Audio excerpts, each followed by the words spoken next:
Welcome to the Deep Dive. Today we're looking at the trajectory of, well, one of Asia's most compelling acts right now, SB19. If you're here, you already know the talent is it's off the charts.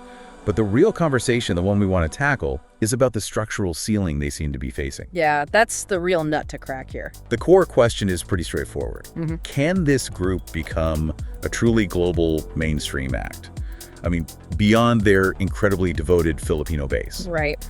So our mission today is to give you a high-speed, really informed look at the realities, the opportunities, and the specific business infrastructure needed to make that happen. This isn't about taste, it's about market mechanics. Exactly. Okay, let's unpack this. And that is the crucial distinction we have to make right from the start. We've gone through so much material on this, and the consensus is clear. SB19 is already operating at a world-class level. No question. They are, arguably one of the most skilled pop groups in Asia today. The fact that the wider world hasn't fully discovered them yet, that gap has nothing to do with their performance, their choreo, their vocals. So what is it about? Well, if you strip away the artistry for a second, the problem is purely operational. The key factors here are all external: exposure, infrastructure, and timing. Understanding that really changes how you see their potential. And it changes how you understand global music success in general, really. It really does. So we're starting from this baseline of established excellence. This isn't a story about an artist needing to get better. It's an operations challenge. But where does the source material show us this barrier most clearly? It's in their touring reality. It's fascinating when you really dig into their international shows. The audiences are overwhelmingly drawn from the Filipino diaspora. OFWs, immigrants. Exactly. Overseas Filipino workers, immigrants, Pinoys abroad. And this is an immense, powerful, and deeply loyal base. It's a fantastic asset to have. It proves the quality, doesn't it? Yeah. It's like a restaurant that's always packed with the chef's family. The food is fantastic and trustworthy. That's a perfect analogy. But it doesn't necessarily prove market viability outside that immediate circle. That is it. Precisely. And that reliance on the diaspora is a normal, even expected stage for any rising Asian act. You start by serving your most loyal customers wherever they are in the world. Makes sense. But the critical insight here is that this pattern shows they haven't yet cracked the local markets. Global success means, playing to general pop fans in Tokyo or Paris or New York who have no connection to the Philippines. And filling arenas with them. That's the structural barrier they're navigating right now. So the mechanism for reaching those non-diaspora audiences is just not firing on all cylinders yet. Which, brings us back to the central question. Can they go global? And if the talent is there, what's the holdup? The answer from all the sources is resounding yes. The potential is absolutely real because, look, they've already built the hardest part of the structure. A foundation of skill. The foundation of pure skill. But that next leap requires the right strategic push. They have the capability, but they lack what the industry calls operational reach. And that distinction, capability versus operational reach, that's where the real value of this dive is. We know they need infrastructure, but what kind of infrastructure? Let's synthesize that gap. What specific elements are missing? Okay. So we've identified 6 necessary ingredients, and they're all logistical or strategic. This is what separates, global dominance from regional stardom. Let's hear them. First, strategy, a coherent plan for different continents. Second, marketing, massive targeted investment. Third, virality, that unpredictable spark. Ah, the magic bullet. Then you've got infrastructure, the actual physical ability to tour and produce globally. Number 5 is industry backing a major label or powerful management. And finally, number 6, timing, just being in the right place at the right time. It's just astonishing how many moving parts are hidden behind that simple idea of being famous. You hear fans say, they just need to be seen. Right. But what they're actually asking for is for all 6 of these incredibly complex operational hurdles to be solved all at once. Precisely. And it highlights the biggest misconception in music, which is that talent is all that matters. If we connect this to the bigger picture, this isn't about their performance, it's about structure, access, and distribution. So strategy determines who sees them. Marketing determines how people react. And infrastructure determines if that success can be sustained. Without a coordinated effort on all 6 fronts, even an act like SB19 can hit a very definite ceiling. That makes the challenge so clear. The diaspora gives them the solid floor, right, a guaranteed base. But the missing components, They're the elevator to get to those other floors. Well said. Now, here's where it gets really interesting, because the sources actually lay out 5 concrete mechanisms the industry uses to solve these problems. This is the operational recipe. Yes. These are the 5 levers that historically shift an act from, let's say, localized success to true global mainstream recognition. And we need to see these as demanding high-stakes business moves, not just hopes. Okay, so let's start with the most elusive one. Number 1, one viral moment. If this is so unpredictable, how can you even plan for it? Well, you can't guarantee it, but you can prime the pump. A viral moment is just a high-impact, immediate exposure event. Think a TikTok clip, a dance challenge, a meme that just explodes outside the existing fan base. Right. So the goal of your marketing is to maximize the content's algorithmic opportunity on platforms like TikTok, YouTube Shorts, Reels. For a group like SB19, this means not just great content, but content that's optimized for immediate cultural resonance across, completely different cultures. And that often means translating not just the lyrics, but the whole cultural context into something instantly shareable in, say, the West. That's a massive challenge. It's a huge challenge. Local virality is one thing, global is another.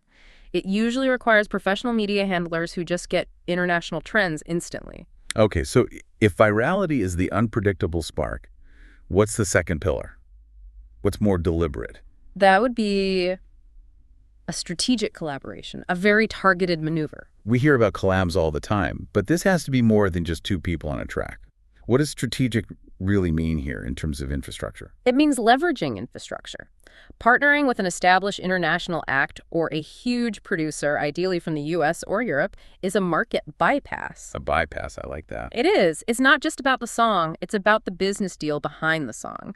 A true strategic collaboration lets SB19 instantly tap into the collaborator's audience, their marketing budget, and critically, their distribution pipeline. So they're not having to build it from scratch. Yeah. Exactly. Think about it. If they collaborate with a major US star, the distribution for that one track is now handled by that star's massive, globally integrated label. It structurally ensures the song isn't blocked by regional contracts or local label issues a P-pop group might normally face. Wow. So they essentially rent a fully established global operating system for one project. That's a great way to put it. That's fascinating. Okay, so moving from collabs to distribution itself, Yeah. pillar number 3 is about the modern gatekeepers.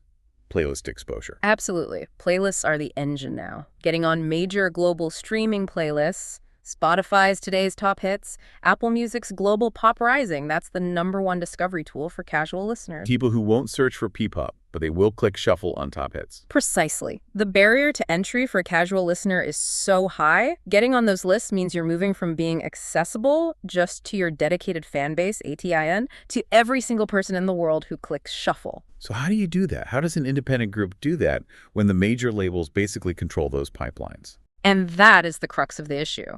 Placement isn't an accident. It's not purely merit-based. It involves millions in marketing spend, direct negotiation with curators at Spotify and Apple, which often requires the lobbying power of a major label or a very specialized global distribution deal. Without that institutional muscle, an independent group, no matter how talented, often struggles to get past the algorithmic walls designed to push heavily marketed tracks. So we've got the viral spark, the collaborative bypass, and the streaming access. But once you have people's ears, you still need to achieve, what, cultural legitimacy? Yes. That brings us to pillar 4, media appearances. The big TV shows. The big TV shows. High-profile media coverage, televised events. We are talking about major U.S. late-night shows, top European festivals like Coachella or Glastonbury, award shows like the VMAs. Okay. And these appearances are more than just performance slots. They are key cultural validation points. They signal to a broader, maybe skeptical international audience, and more importantly, to the rest of the industry. The promoters, the radio directors. Exactly. It tells them this group is legitimate. They have a massive backing. You need to pay attention. Without that top-tier validation, they can remain a curiosity rather than a true cultural force. And we know none of it, is possible or sustainable without the last component, the foundation. Pillar 5, a strong management structure. Let's drill down into what that actually means day to day. This is the most complex part because it's the least glamorous. It means having the robust infrastructure and industry backing to sustain success once you get it.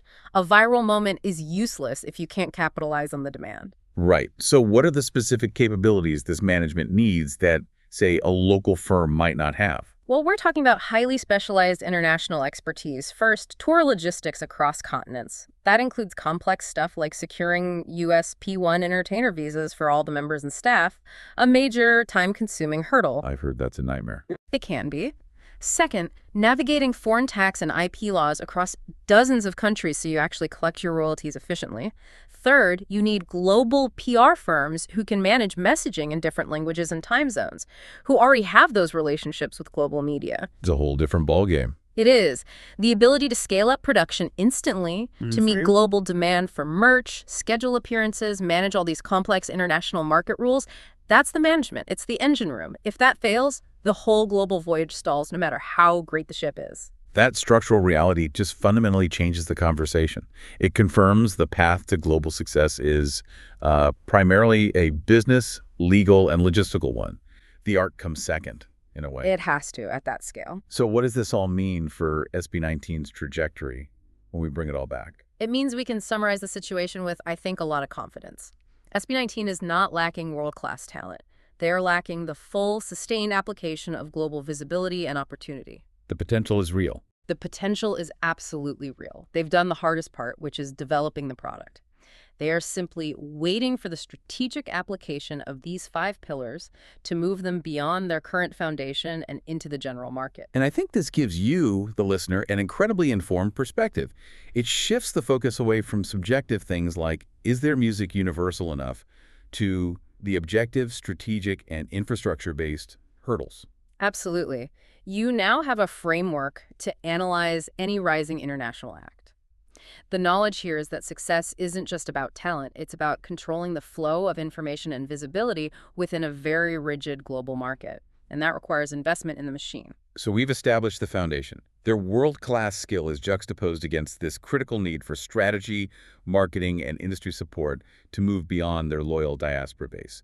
It's a detailed roadmap of what needs to happen next. And as you think about this, consider this one final thought. If an act as talented and successful as SB19 still requires this massive, multi-million-dollar infrastructure push to break the global market, how many truly talented acts are out there? In every industry. In every industry, music, film, tech facing the exact same barrier. What does that tell you about the power dynamics of global market entry, where access to the machine often trumps the inherent quality of the product? A truly crucial insight to mull over. Thank you for joining us on this deep dive. We hope you feel thoroughly informed, and we'll see you on the next one.